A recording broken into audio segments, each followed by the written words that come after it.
Hello అండి, అందరూ ఎలా ఉన్నారు? ఇక్కడైతే నేను ఒక చిన్న టేస్టీ బ్రెడ్ రెసిపీతో మీ ముందుకైతే వచ్చేసాను.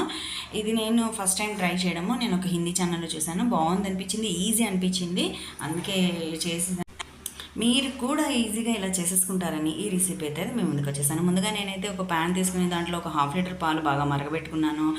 అప్పుడు పాలు మరిగేంతలో నేనైతే ఒక కప్లో 3 స్పూన్లు custard powder, 1 spoon milk powder ఇవన్నీ పాలతో మిక్స్ చేసి ఆ మరిగే పాలలో కలిపేసుకుని దాంట్లో కావాల్సినంత పంచదార వేసేసుకుని చిక్కబడుకున్నాక పక్కన పెట్టేసుకోవడమే. డ్రై ఫ్రూట్ పలుకులు పైన వేసుకోవాలన్నమాట.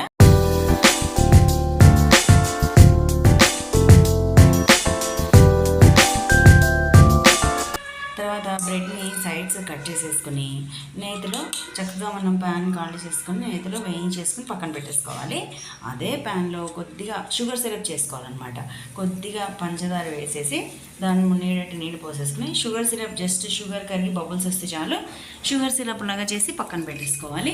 తర్వాత ఈ నేతిలో కాల్చిన బ్రెడ్ ఉంటుంది కదా, దాన్ని షుగర్ సిరప్లో తడిపి పక్కన పెట్టేసుకున్నాక మనం already custard powder milk powder ready చేసి పెట్టుకున్నాం కదా, ఆ మిశ్రమాన్ని దీనిపైన డెకరేట్ వేసుకోవడమే. అంటే దాంట్లో డిప్ చేసి కూడా తీసుకోవచ్చు, అది కూడా బాగానే ఉంటుంది. లేదంటే మీరు పైన ఇలా వేసేసుకోవచ్చు అనమాట. కస్టర్డ్ సిరప్ని వేసేసుకుంటే బాగుంటుంది. మనకి అప్పుడప్పుడు స్వీట్ తినాలనిపిస్తూ ఉంటుంది. పైగా పిల్లలకి రోజు స్కూల్ నుంచి రాగానే ఏదో ఒక స్నాక్ ఐటెం, వెరైటీ ఐటమ్స్ చేసి పెడుతూ ఉండాలి. అలాంటప్పుడు ఇది ట్రై చేయొచ్చు. రెసిపీ మీకు నచ్చినట్టయితే, వీడియో నచ్చినట్టయితే లైక్ చేయండి. Thank you.